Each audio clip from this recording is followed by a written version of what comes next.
Kia ora te iwi, haere ake nei I te Karere. E toru ngā rūnanga o ngai Tahu e mahitahi ana ki tētahi o ngā umanga whakahaere wahapū nui o te ao. Ara kia DP World ki te whakawhanake ake I te wahapū o whakaraupō. Ua rite ngā māra hua kiwi o te kaha ki ngā rākau I whakatongi ai e ngā tīpuna I ngā wā omua. Ara, kua tipu, kua hua, kua whāngai I te iwi. I whakanui a Rāhera Shortland, pou o te reo Māori I tōna huritau iwa te kau I ngā rangi whakatānei.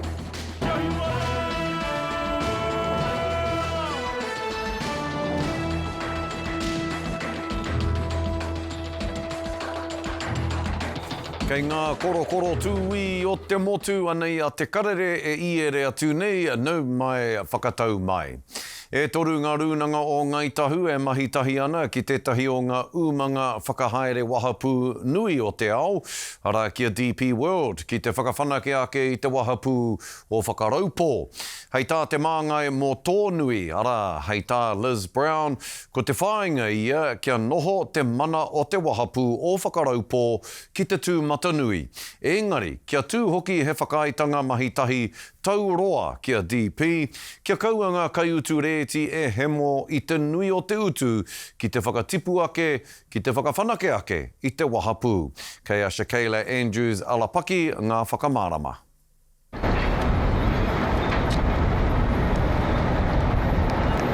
Ana te tai, mo te anamata o te pōta o whakaraupō, ko ngā rūnanga e toru e whakatere ana I te waka kei mua I te aroaro. We've been engaging in conversations with DP World since August 2024. We've been negotiating our bottom lines, and so we are excited that it's going to this next stage. Ko te tūtohu o tōnui, ara ko ngā rūnanga e toru o ngai Tahu me DP World, kia whakatūria he rangapū mahitahi ki te pōta o whakaraupō. Hei tā tākuta Liz Brown, mā tēnei tūtohu e pupuru nei I te rautaki huarawa o te hāpori mā te whakatū hononga ki te tautoko I ngā whakarato o te rohe. We have developed a series of bottom lines, so those have been negotiated across the three rūnakas around environment, social, cultural and economic. So there is a current plan put forward by LPC around reclamation, further reclamation, and particularly Te Hapū o Ngāti Wheki, because it's within their takiwā, have been very clear that they do not support reclamation or any further reclamation. Hei tā te tūtohu, ka mimiti haere te pēhanga ki runga I ngā kai pāpātanga mā te whakatū ara ki te whai pūtea mo te haumitanga ki te pōti. Kia kaua, e whakawhirinaki atu kia Christchurch City Holdings Limited, raiwa ko Lyttleton Port Company. Ki te kore he tauira hou, ka ruku atu te haumitanga ki ngā pūkoro o te hāpori nā tērā ka hiki haere te pēhanga pūtea. This is not about selling the asset, this is about leasing the operations of it. We have been clear as part of our expectations that people's jobs are maintained, but also there's significant opportunity for upskilling as technology increases and develops. We would hope that our people are upskilled to be able to operate in that new environment too. He mahere whakawhanake mō te pōta kei whakaraupō. Ka mutu he 800 miriona tāra te utu. Ka noho māwehe tēnei mai te tūtohu hou o ngā rūnanga. The 800 million is what is proposed for the reclamation project that's currently on the table. Whether that is the final way that the port develops is still part of the due diligence that needs to be undertaken. We're open to whatever might come. Ko tukuna, te tūtohu o tōnui ki te kāhui o Christchurch City Holdings. A e tāre ana te wā, ka kite ina ka mana tēnei I raro I a tōnui. Shakayla Andrews alapaki, Tahu News. Hai nō rei tiwi, he mane tēnei nō reira kua takarure mai anō te minita whakawhanake rohea matua Shane Jones ki tā tātou wānanga I tēnei rā. Tēnā koe te matua e mihi ana. Ai ngā mihi kia tātou he wiki anō tēnei tukua ngā hamuti o te wiki pahure ake nei kia ngaro. E hoa, kaupapa pai, te kaupapa tuatahi whakapāhoti ai e te karere i tēnei rānei, kaupapa whakawhanake rohe, te hononga o Ngai Tahu kia DP World mo te anamata o te wahapū o whakaraupo, ko koe te minita whakawhanake rohe pehe o whakaro. Rono tēnei momo kaupapa e were ana. Ronoa ngā tāngata whakangā pūtea mai rā wāhi e rapu huarahi ana me pēhea rānei rātou whai pāngai ki tēnei wāpū ki whakaraupo. Ka mutu te hanga nei ko te kupu whakamutunga kei te kaunihera. Kei Wāhanga tonu i te hāpori ki o tautahi. Kāre o ko kupu mo te tū o Ngai Tahu. Nō rātou te mana whenua ki roto i taua rohe. Ka mutu kei wareware tātou te nui o te pūtea, ko oti te whakangao ki taua wāhi mai te rū whenua. Me taku mōhio ka nui no atu te kaha o ngā hapu kei ngā pāpāringo o te moana i kona. Engari ko te kupu hakamutunga e hoa kei te kaunihera me te hāpori. Tā te mea no rātou tēnei taonga e hara i te kāwanatanga. Ka pai. Me pēnei pēr taku taki ake i te kaupapa e whai ake nei e te minita. Katanuku, koa ko te coalition katanuku. E hoa, kei te tohe koutou ki a koutou. Hei tā Simeon Brown, me kaua ngā kaipōti e whakapono ki a kōrua ko ACT. Aotearoa tuatahi me ACT. Hei tāna he tamariki kōrua anō nei ko nā hinara he mātua ki a kaua kōrua e wāwāhi taha, e wāwāhi rānei te aha, e tūkino rānei te aha. Hea o kōrero matua Shane Jones ki o hoa o nā hinara. Pēnā e tau ana e nā kōrero, e puta mai ana i te ropu nā hinara ki Wāhanga tonu i a māua ko tōku rangatira. Nā wai rānei teka mā te kūkari, e waitohu, me aha, me pēhe te tī kākau me te kōrako e mara. No nā hea rānei te pipi i whai mana ai, i whai reo ai. Hei whakatakoto me pēhea rānei ngā pake ke pēnei a mau o winitana e haere whakamua ai. Te hanga nei, kua mātautau ngā waiwai o te ropu nahinara. Me huri rātou ki te tuku, ki te whiu o rātou kupu ki tērā taha ke atu o te whare. Me waiho mau o ko winitana kia hoi tō mau o waka, ura wātu ki te wā o te pōti. Nā e nei whakatoihara. Nā hinara i a koutou o Aotearoa tuatahi o tira i a ACT anō rā hoki. E ki ana koe waiho kōrua ko winitana kia hoi kōrua i tō kōrua waka. Ai rānei ka hoi kōrua i te waka o Aotearoa tuatahi ki te ākau o reipa i nai nei e hoa. Tērā pēr, ko koutou ko reipa hei kāwanatanga te mutunga o te tau i nai nei.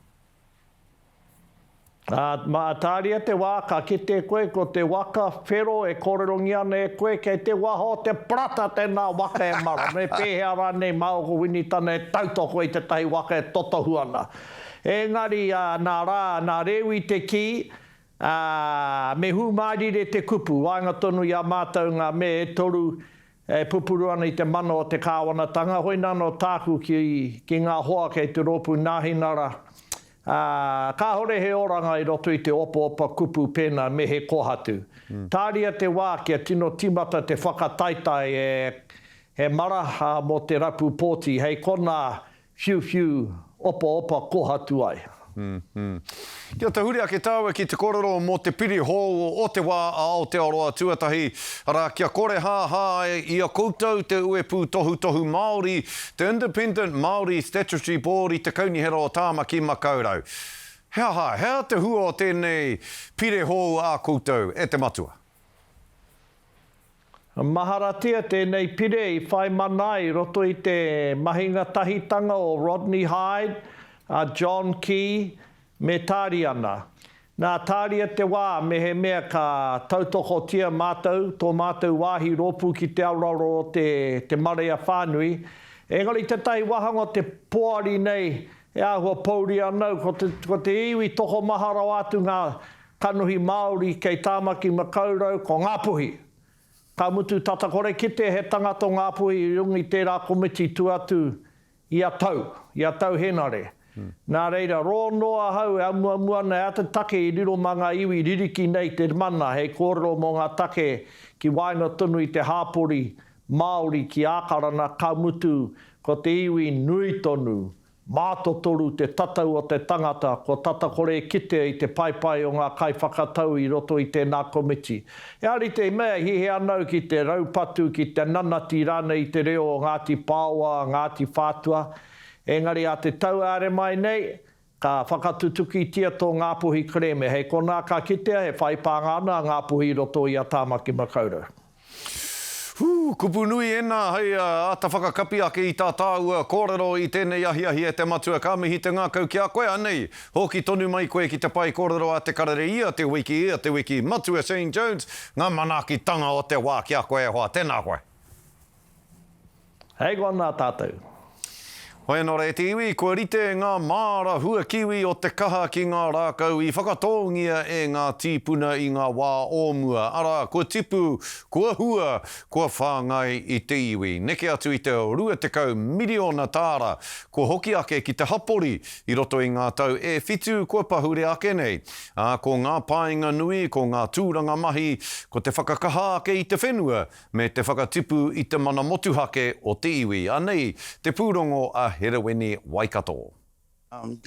Ko te moana toi te ohanga angitu o te motu. Winter pruning, so this is all needs pruning. And He taumata kua e kia nā ngā ringa raupā o te kaha kiwifruit me te rohe whānui. Ko te one o te whenua, he one tino pai mo te tupu kai katoa. It doesn't really surprise me. I mean, kiwifruit is a highly profitable business. All the infrastructure that has been built around it has not only provided jobs for kiwifruit, but other industries as well. Kia ora.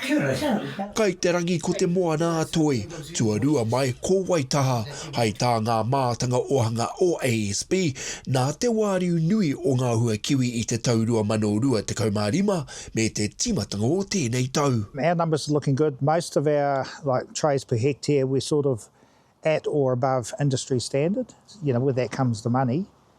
But also you can see that wealth falling back onto the workers in the orchard, the people that own the kiwifruit orchards. Ko ngā tangata hei whakahaere rā ngā whenua, tō rāta hiuhia, hei whakatūwhare I runga tēnā whenua mo tēnā whānau. Gone from bare paddock to look at it. I te tau ko tai mano iwarau iwa te kaumaiwa, I mahi ngā tai a te kaha growers me OPEC I raro I tētahi whakaritenga rangatiratanga rima te kau ōrau te toharite. I te wā I whakatūria ai te kaupapa. I nei rā no te kaha growers katoa te mana rangatira a e rua no na rōpu uru huarākau. it's home, and it's only 5 minutes down the road, and just gives a good experience of real horticulture on our own whenua, working with our own people. You know, a lot of our people are away. They're over in Australia, all around the world, and you know, when they want to come home, they've got somewhere to come home in our tamariki. You know, and it gives a good choice for employment here. E whitu te kau kai mahi no te kāinga. Ka mutu, neke atu I te 20 miliona tāra kua whakahokia e te kaha growers ki te hapuri o te kaha I roto I ngā tau e whitu kua pahure ake nei. I love it because the people are really good to work with. I live up the coast, but it's helping me save up for my travels and to see what else is out in the world. But you'll find it's probably better than some of the fruit you buy in New York. Yeah. Kai te tipu tonu ngā hua moni nā runga I āna uru hua kiwi e rua rau heke te aterahi. E whakaputa ana I te 10 mano kā tene hua kiwi koura. Ka kāriki, whero hoki mō ia heke tea I te wā kotinga whakamutunga. Ke hara mai te wai ki te kaha, mai te awa te kereo, mai ki te kaha. Tahi rau, whenua, heka, kei te mahia anō I roto I te kaha anake mo te hua kiwifruit. Koina te mea moa pōpō. Ko hapani te kai hoko nui rawa e 1 piriona tāra te wāriu. Ka huri te aro I nāe nei ki te tau e tū mai nei e rere ai ngā hua kiwi nei I te kaha nui a tiki ki te ao. Hereweni Waikato, Pukaia. E tiwi, hei muri ake I ngā whakatairanga I whakanui a Rahera Shortland, pou o te reo Māori I tōna huritau iwa te kau I ngā rangi whakatānei.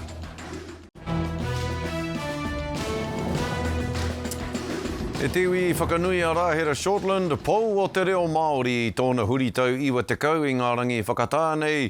Ko ia tētahi kua ua atu te wā e whakapau kahana ki te whakarauora me te whakaako I te reo Māori huri noa I Aotearoa.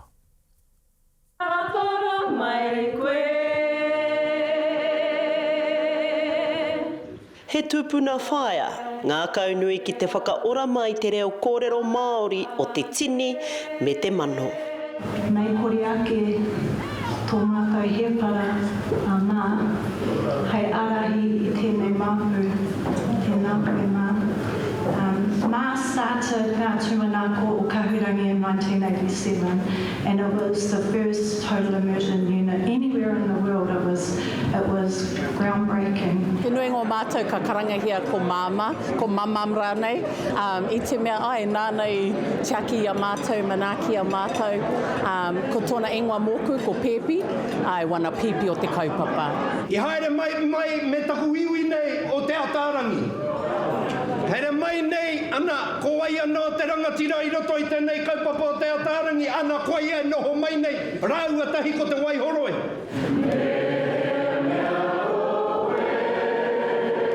Ka whakanuia te huringa tau iwa te kau o te tupuna whaia nei no ngā puhi ki te marae o te māhurehure. He pou whakangungu I te tini o ngā reanga ātārangi, ngā reanga pauako, kaiako, haere I raro I aia. Nō reira, ka hoki au aku mahara ki tana whaia. Ko ia te pūtakenga mai o tēnei iwa te kautau. Nāna Rahera I poi tangata noa ka tukuna e ia ki te ao. Te mohi o te ao Māori, anei te tahi ka tāpaia hei pīkau I ngā wawata, I ngā pepeha o te ao Māori mo tana reo. Going into Pukekohe High, my older brothers and sisters will say, oh, watch out for that lady from Hapū-led. Koni atu I te hāwherau tau e whakakā nei te reo o ngā tupuna ki roto I te tini. Me tana mārama tonu, te mārama o te whakatakoto I te rākau, o te whakakōrero I te tangata. Ki au nei, ko te āhuatanga ki ai, e harai te mea I whakaako I te reo. He whakakōrero I te tangata, he whakau I te rūmaki. Nō reira, ko ia te tauira, o tēnei reanga penei au, whai muri ake nei. Ko ngā hunga I ki te kaupapa I whakarerea e ngoi raua ko te hei kōkō. Tēnā pea ko te taonga nui kei aia, ko te ngākau māhaki I roto I ana mahi kata. He waiata whakanui I te maruwehi o te reo Māori, pautoko manawa o te Ātārangi. Hārata Brown, te Karere. Ai, Māori ka taku whāia a Tahua I roto I te reo whāia Rahera Shortland. Hei muri ake I te whakatāpoto ko tētahi atu, huringa taunui I tāmaki ara I tū ki Hoani Waititi Marae. Hoki mai anō ki te Karere, ko tētahi atu huringa taunui I tāmaki makaurau I ngā rangi whakatānei I tū ki Hoani Waititi Marae. I whakanuia te whitu te kautau o Neni Bev, Beverly Mānahi, tētahi o ngā kaiako tau roa o te kura o Hoani Waititi.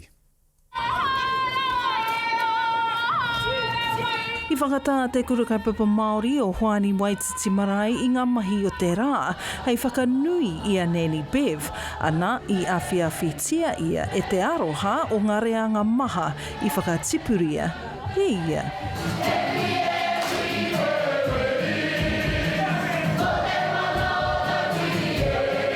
Neke atu I te whātekau tau ia e noho ana hei pauara taki mai te kohanga reo tai atu rā ki te wharekura e waihanga ana I ngā anamata mā tōna kaha māhaki.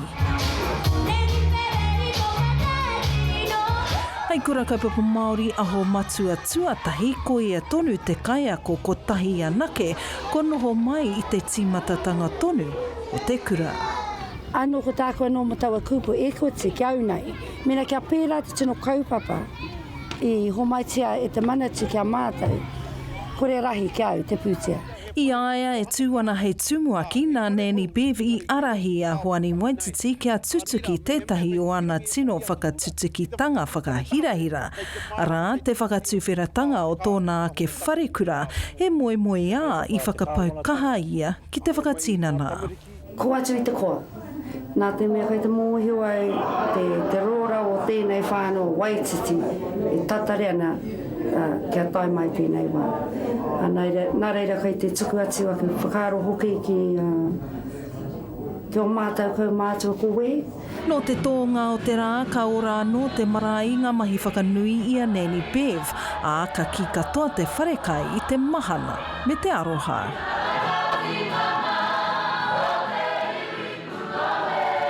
Koe ana hei te tangata, e mau pūmau tonu ana I ana tūranga mahi, mai te tau wari te kau Māori mā. Nā wai kai ako, kua huri hei māma, nā wai māma, kua huri hei kuia, kaua noi ho, mo ngā tamariki I kone, engari mo te hia nei mano, tauira, raukura, I te kura nei.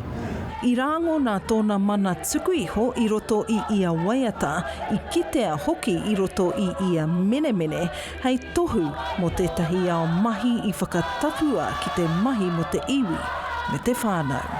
Koia te prihimana tikanga me ki te hapa koe I tēnei tikanga, ko tere tonu tana whakatikatika ia koe hoi anō, ko tere tonu tana whakatikatika ia koe I runga tonu, I tana aroha nui ki te tangata ki ana mokopuna a ki te kura whānui. Koia te tino koia o te kura nei, koia te kai hakatupu I te tini o tātou, koa hau tētahi tino waimarie kia noho kaua ki ona rekereke engari ki roto I tōna whānau, hei tamaiti whāngai.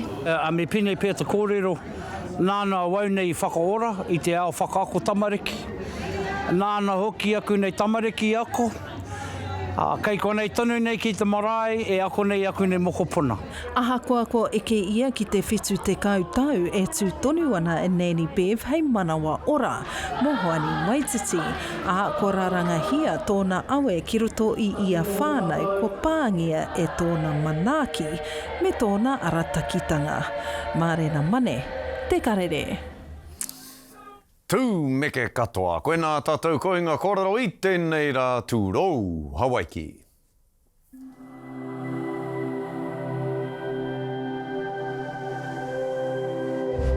Ko te reo, te take.